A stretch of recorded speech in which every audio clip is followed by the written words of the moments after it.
Ethan adjusted the cuff of his shirt as he glanced at the city lights flickering through the windshield. His old truck hummed steadily beneath him, the kind of sound that came from years of care, not neglect. He'd restored the vehicle himself, sanding, repainting, fixing the engine part by part until it was more dependable than most cars fresh off a dealer's lot. There was satisfaction in that, the kind of pride that came from hands-on work. Still, tonight, he felt restless. Beside him, Samantha touched up her lipstick in the small mirror attached to the sun visor. Her dark hair framed her face neatly, styled with precision as if even a strand out of place would be unacceptable. That was Samantha through and through, measured, sharp, composed. He glanced at her briefly, catching the faint smile tugging at the corner of her lips. "Big night," she said softly, still looking at herself rather than him. "It is," he agreed. "You earned it, Sam. Junior partner at 29. That's no small deal." She finally closed the mirror and turned her head toward him, the faint smile broadening. "You're sweet. Honestly, it still doesn't feel real. I've been working toward this for years, and now, well, I guess it means I'm moving up." "Moving up is an understatement," Ethan chuckled. "You're flying past people who've been in the firm twice as long. They see the talent, the work ethic. I see it too. You deserve every bit of it."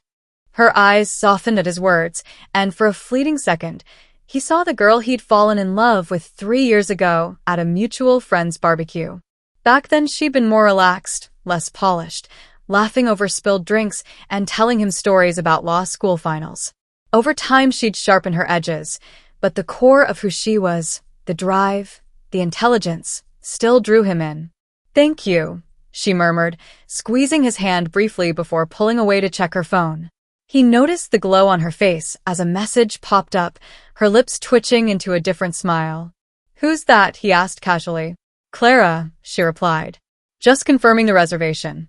She said the restaurant's gorgeous. You'll love it."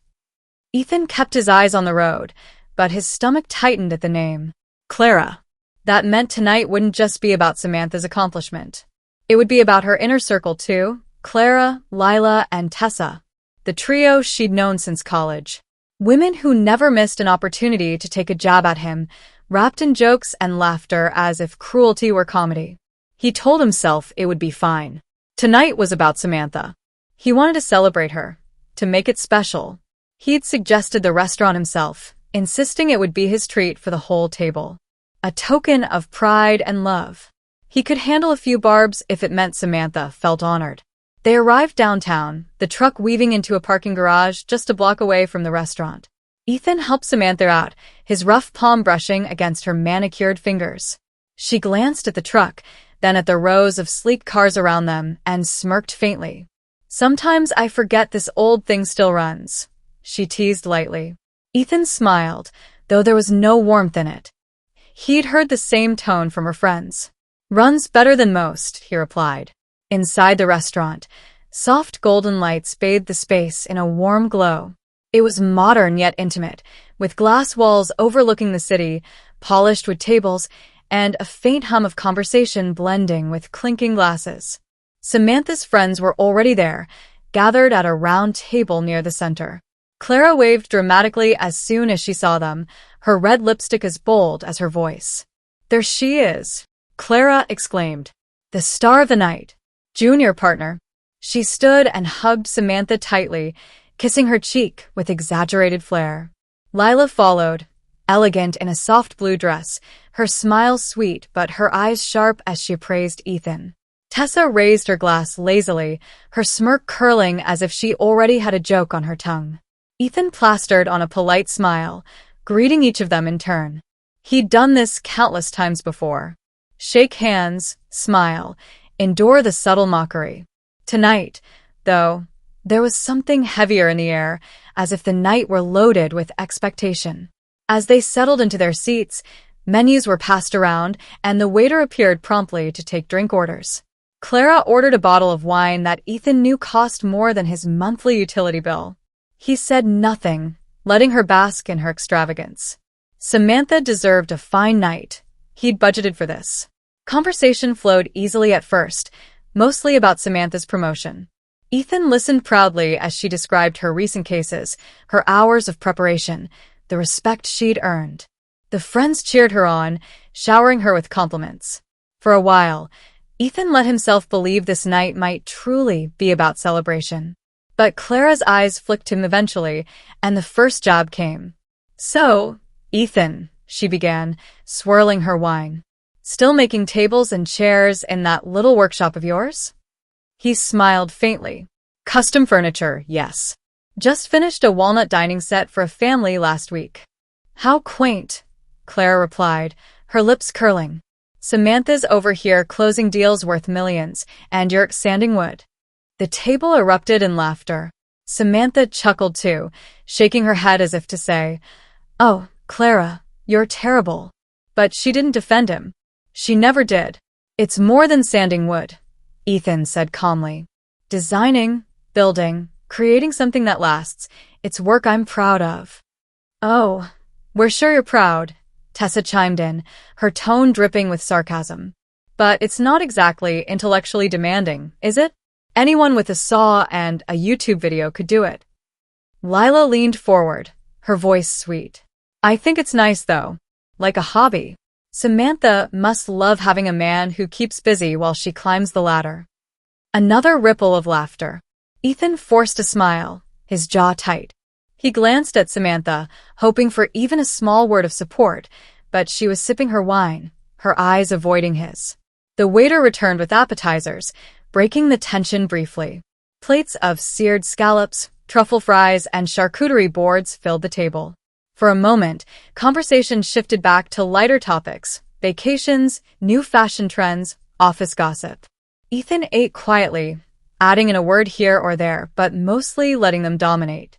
Then Tessa leaned in, her eyes gleaming. "So tell us, Ethan, how much do you actually make doing this artisan thing? Enough to keep up with Samantha's lifestyle?" Ethan set down his fork slowly. "I do well enough. I run my own business, have steady clients. Money isn't an issue." "Of course," Clara laughed. "But let's be real, custom chairs don't exactly compare to Samantha's salary now. She's executive material. And well, you're good with your hands, I guess." "Must come in handy," Tessa quipped, and the women dissolved into another round of giggles. Ethan's chest burned. He looked at Samantha again, silently begging her to step in, to say enough, to tell them to stop tearing him down. But she only shook her head lightly, smiling as if the teasing were harmless fun. It wasn't harmless. Not anymore. The night dragged on, each course accompanied by sharper barbs. They mocked his old truck, his plain clothes, even his accent, calling it charming in a small-town kind of way. They compared him to Samantha's colleagues, men in tailored suits and polished shoes, the kind who drove imported cars and drank $100 bottles of wine casually. Ethan sat through it, swallowing the humiliation with each bite of steak he barely tasted.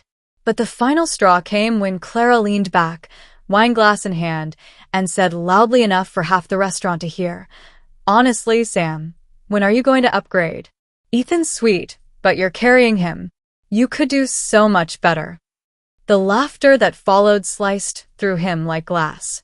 He set down his fork, his voice steady but low. "That doesn't feel like joking." "Oh my God," Tessa groaned, rolling her eyes. "He's sensitive." "Going to cry?"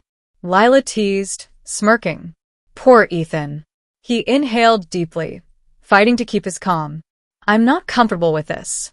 That's when Samantha looked at him, her eyes cool, her lips forming the words that shattered everything. "If you don't like my friend's jokes, you can just pay and leave." The table went silent for a moment, then Clara giggled. She really said it. Ethan stared at Samantha, his heart pounding. There it was, permission, dismissal, betrayal wrapped into one casual statement. She'd chosen her friends over him, again, but this time there was no mistaking it. "Thanks for the option," he said quietly. He reached into his wallet, pulled out enough cash to cover his meal and a generous tip, and placed it neatly on the table. Rising from his chair, he picked up his keys. Samantha's eyes widened slightly. "Ethan, don't be dramatic. Sit down. Enjoy your celebration dinner," he said, his voice calm but final. He walked away, the laughter behind him echoing like cruel music. Tessa's voice followed him faintly.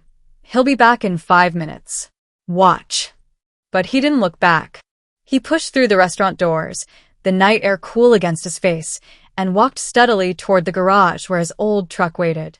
His chest felt heavy, but beneath the weight, there was a flicker of something else. Relief, maybe.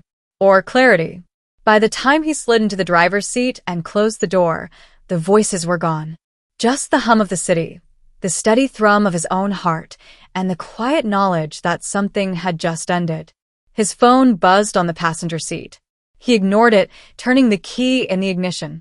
The truck roared to life, solid and sure. Ethan gripped the wheel, staring out at the road ahead. He wasn't sure what came next, but he knew one thing for certain.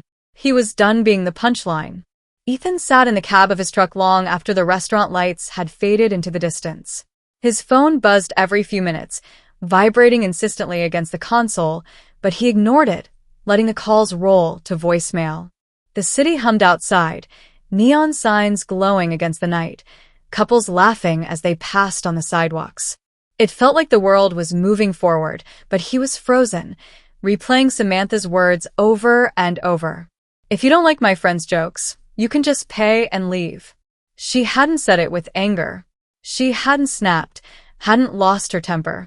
No, she delivered it with cool indifference, as if dismissing him was the most natural thing in the world.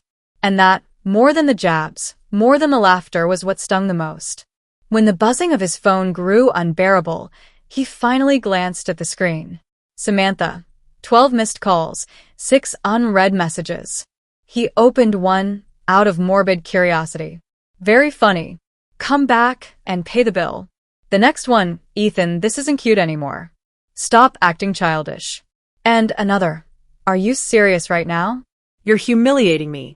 He dropped the phone back onto the seat, started the truck, and pulled into traffic. There was no way he was going back. He needed space, clarity, somewhere quiet to think. Without hesitation, he drove toward the other side of town, toward Ryan's apartment. Ryan had been his best friend since high school. Where Ethan was calm and steady, Ryan was loud, brash, and endlessly loyal. When Samantha's friends had taken digs at him before, Ryan had been the one to mutter under his breath, "Bro, why do you put up with this?" Tonight, Ethan didn't have an answer. When he knocked on Ryan's door close to midnight, his friend answered in sweatpants, a video game controller still in hand. "Jesus, Ethan," Ryan said, taking in his expression. "You look like you just saw a ghost." "Something like that," Ethan murmured. Ryan stepped aside immediately. "Get in. Tell me everything." Inside, the apartment smelled faintly of pizza and beer. A paused game flickered on the TV, but Ryan muted it and focused entirely on Ethan. They sat on the couch, and for the first time in hours, Ethan let the words spill out. He described the dinner, the barbs, the laughter, the final line that had pushed him over the edge. Ryan listened without interrupting, his jaw tightening more with every detail. "Man," Ryan finally said, shaking his head. "I've been telling you for years those women are poison. And Samantha, she's supposed to be your partner. The one person who has your back. Instead, she joined in. And then she told you to leave?" Nah. "That's it. That's the end." Ethan rubbed his face with his hands. "It's not that simple. 3 years, Ryan. We've built a life together. An apartment, plans." Ryan's voice softened. I know. But what kind of life is it if you're the constant punchline? You deserve respect, man. Bare minimum. Ethan leaned back against the couch, exhaustion settling over him. His phone buzzed again, this time with a string of new messages. He forced himself to look. "You left me with a $500 bill. Do you have any idea how embarrassing that is? My friends think you're pathetic. Venmo me right now." "This isn't negotiable." The texts kept coming, faster than he could read them. His chest tightened, anger replacing the ache. She wasn't apologizing, wasn't acknowledging the cruelty of her friends. It was all about money, appearances, her humiliation. Ryan glanced over. "She blowing up your phone?" "Yeah," Ethan muttered. She says I left her with the bill. That I humiliated her. Ryan snorted. She humiliated herself. You paid for your meal. The rest was their choice. Ordering wine like it was water, stacking up appetizers like they were at a buffet. You don't owe them a damn thing. Ethan exhaled slowly, tension draining from his shoulders. For the first time, someone else put words to what he felt. He hesitated. Part of me keeps wondering if I overreacted. If I should have just laughed along, paid for everything, let it go. Ryan gave him a sharp look. Don't gaslight yourself. They've been at this for years. Tonight was just the tipping point. And Samantha? She showed you exactly where you stand. Believe her. The truth of it settled heavily in Ethan's chest. He nodded, more to himself than to Ryan. I can't go back tonight. I need space. Stay here, Ryan said without hesitation. Crash in the spare room. We'll figure it out tomorrow. Grateful, Ethan agreed. He borrowed a t-shirt, brushed his teeth with a spare toothbrush Ryan had lying around, and collapsed onto the futon in the small second bedroom. Sleep didn't come easily. His phone buzzed on the nightstand for hours, relentless. When he finally drifted off, it was to the sound of Samantha's voice in a voicemail, sharp with fury. You can't just walk away from me, Ethan. You're being ridiculous. Call me back. Morning sunlight streamed through the blinds when he stirred awake. His phone showed dozens more missed calls and messages, including several from unknown numbers. Curious, he opened one. It was from Clara. Wow. Financial abuse much? You tricked us into thinking you'd cover the dinner, and then bailed. Pathetic. Another from Tessa. Enjoy your tantrum. Samantha deserves better than a loser who can't handle a few jokes. And from Lila. A Venmo request for $150, captioned, damages for emotional stress. Ethan stared at the screen, incredulous. He set the phone down with a bitter laugh. Ryan appeared in the doorway, holding 2 mugs of coffee. Morning. How'd you sleep? Barely, Ethan admitted. They're still at it. Even her friends are texting me now. Lila sent me a Venmo request. Ryan raised an eyebrow. For what? Being mean to you. Apparently. Ryan set the coffee down. Listen, man. This is the kind of circus you've been keeping yourself in for 3 years.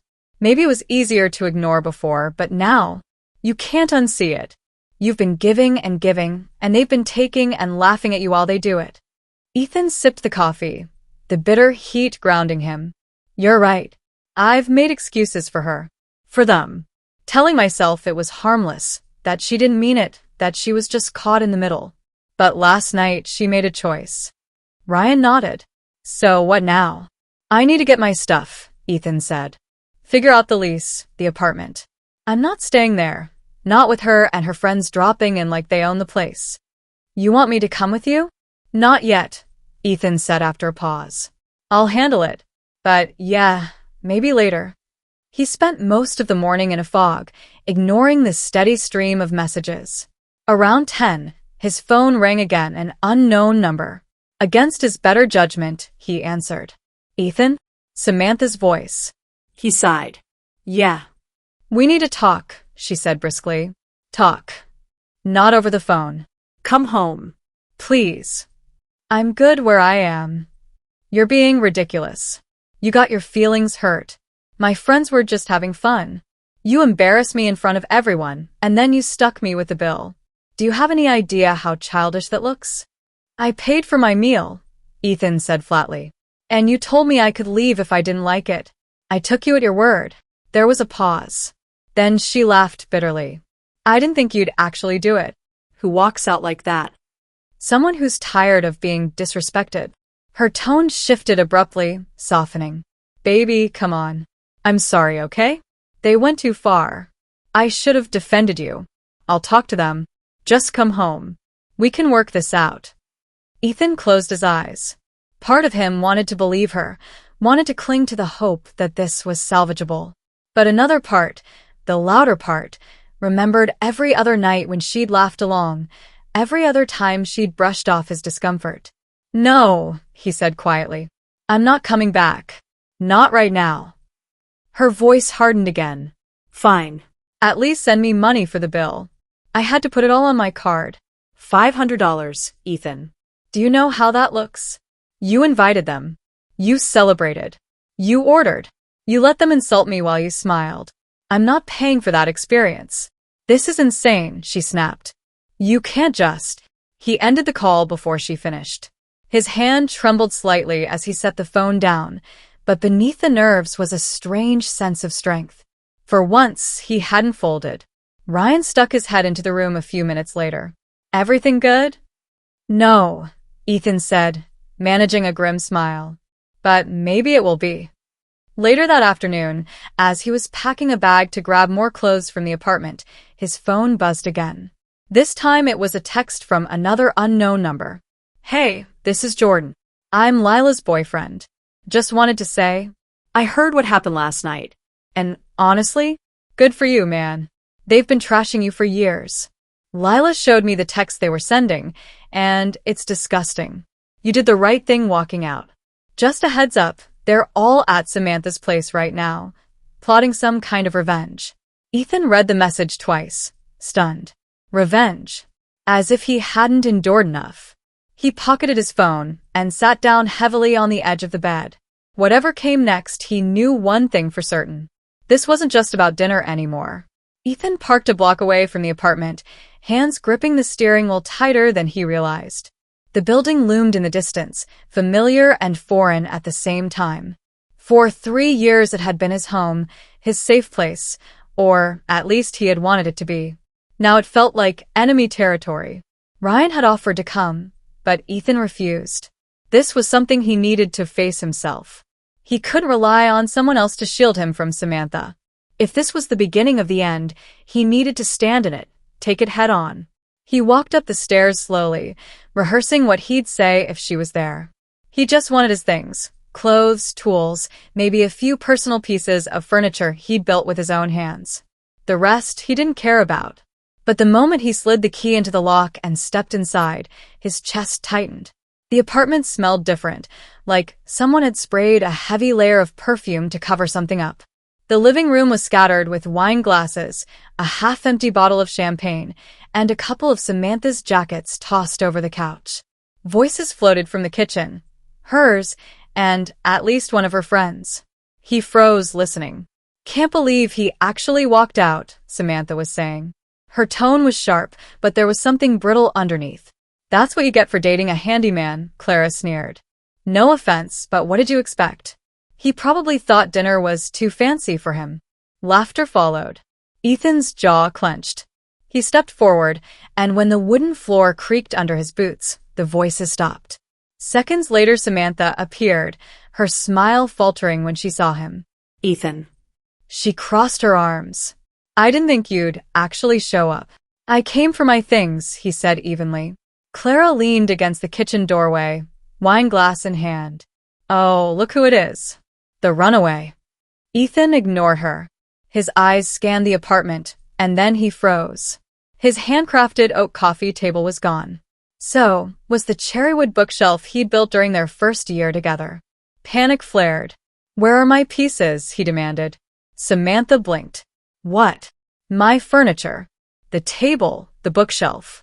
Where are they? Clara smirked. Oh, those? Samantha thought they were, what was it you said? Out of style. Something inside Ethan snapped. You sold them? Samantha's arms tightened across her chest. Don't be dramatic.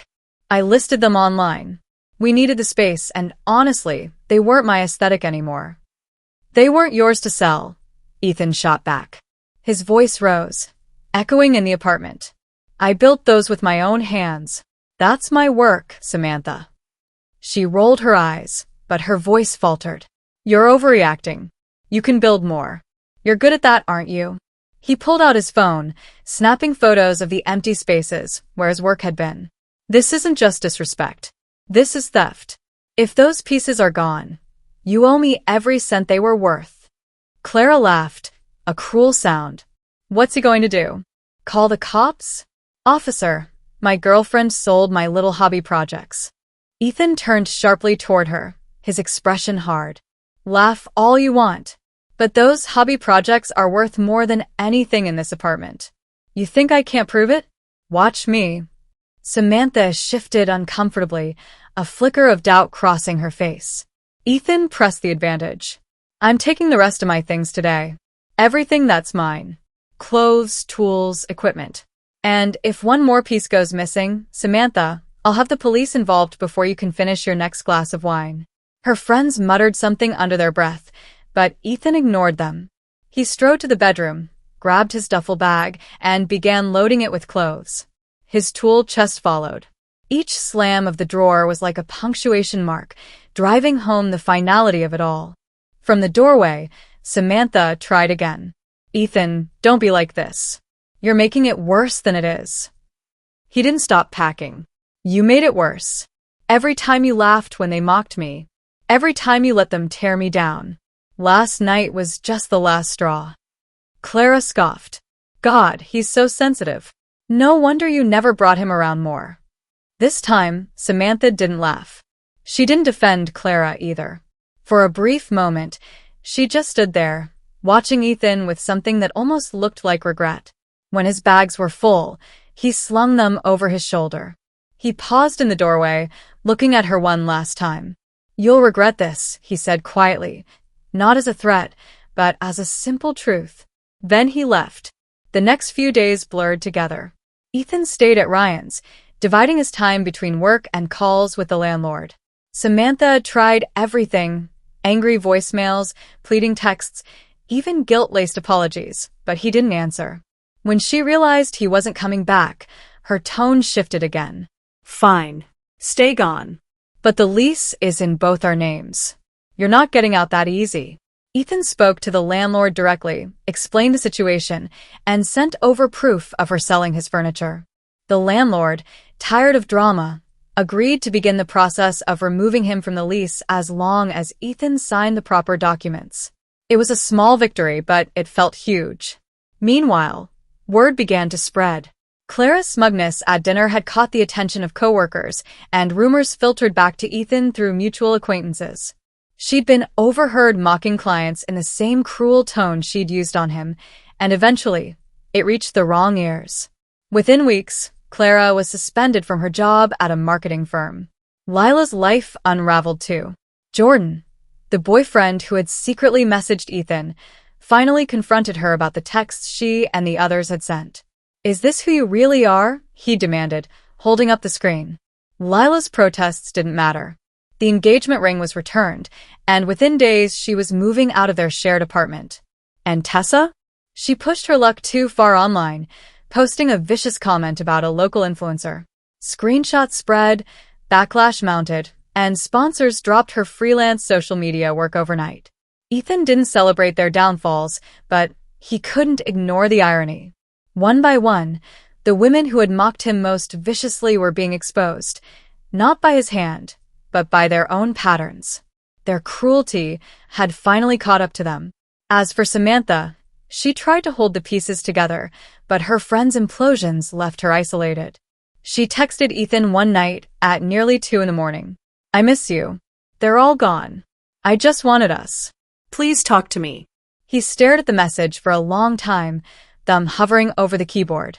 He thought of the laughter, the dismissiveness, the betrayal of selling his work without a second thought. He set the phone down without responding. Instead, he poured his energy into his craft. Word of mouth spread about his furniture after a local design magazine featured his work. Commissions rolled in. The pieces he'd once been mocked for became his livelihood, his art, his escape. By the end of the month, Ethan signed the lease on a new loft, a space with tall windows and concrete floors, perfect for both living and creating. He moved his tools in first, then his clothes, then little by little he began to rebuild. This time, there was no Samantha. No cruel laughter. No toxic circle. Just him, his work, and a piece he hadn't realized he'd been missing all along. And for the first time in years, he felt free. The loft was quiet in a way Ethan had never experienced before. Not the silence of emptiness, but the silence of possibility. Morning light streamed through the wide windows, catching dust motes that floated like tiny sparks in the air. His workbench sat in the corner, tools neatly arranged, a half-finished walnut table waiting for its next layer of polish. He leaned against the counter with a mug of coffee, breathing it in. No voices mocking him. No buzzing phone demanding he apologize for something he hadn't done. Just peace. It wasn't easy getting here. Moving was a storm. Paperwork, leases, hauling everything he owned in 2 trips with Ryan's beat-up truck. But now that the storm had passed, Ethan felt like he was standing on new ground. Solid ground. Ryan stopped by often, sometimes bringing pizza, sometimes just to hang out. "Bro, this place is sick," he said one night, spinning slowly in the middle of a loft. High ceilings, sunlight, it's like a damn art gallery. "Women are gonna eat this up." Ethan laughed, shaking his head. "That's not the plan right now." Sure, Ryan teased. "But come on. Single, successful, living in a space like this? You're basically a Pinterest board come to life." The words rolled off him. For the first time, Ethan didn't feel desperate to prove himself to anyone. His focus was on the table in front of him, the next design, the next project. Work that came from his own hands, his own vision. And the world had started to notice. The Design magazine article had been a spark. The photos of his pieces circulated online, drawing attention from people who valued craftsmanship. Orders trickled in, then poured, until Ethan had to create a schedule just to keep up. Clients visited the loft to see his work in progress, their admiration genuine, their respect tangible. One of them, a gallery owner named Marissa, stopped by with sharp eyes and warm words. "You're not just a carpenter," she told him, running her fingers lightly along the edge of one of his tables. "You're an artist. People need to see this." She invited him to a local exhibition, offering him a corner of the gallery for his pieces. The night of the show, Ethan stood among strangers in suits and dresses, his heart pounding as they admired his work. A couple commissioned a dining set on the spot. Another collector asked if he ever did custom installations. He walked home that night under the city lights, Ryan clapping him on the back the whole way. "See, man? This is it. This is where you were always meant to be. Not stuck in some restaurant with those hyenas tearing you down." Ethan smiled. Yeah. "I think you're right. But the past had a way of trying to catch up. It started with small things. A like on one of his posts. Then a comment, 'Beautiful work, so proud of you.' Samantha's profile picture, shining out like a ghost he hadn't invited. He ignored it. Then came the messages. 'Can we talk?' 'Just once? I saw your pieces in the magazine. You're amazing. I always knew you would be. I made mistakes, Ethan. Please. Don't shut me out forever.' Each one sat unread in his inbox, a reminder of the life he'd left behind. He didn't block her, not yet, but he didn't respond either. One evening, weeks after the exhibition, there was a knock at his door. He hesitated before opening it. And there she was. Samantha. Her hair was pulled back, her eyes rimmed red as if she hadn't been sleeping. She looked smaller somehow, less put together than he remembered. "Ethan," she whispered. "Hi." He stood in the doorway, blocking the entrance. "What are you doing here?" I needed to see you. To tell you I'm sorry. For everything." Her voice cracked. "I let them get in my head. I didn't stand up for you. I sold her things, I was cruel, I know that. But you were the best thing I ever had. And I threw it away. Please. Can we try again?" Her eyes searched his face, desperate. Once he might have crumbled. Once he might have reached for her out of habit, out of the aching need to belong. But not now. Ethan shook his head slowly. "Samantha, you didn't just make a mistake. You made choices. Over and over. And when I walked away, you laughed. You only miss me because everything else fell apart." "That's not true," she protested, tears brimming. He stepped outside, pulling the door closed behind him.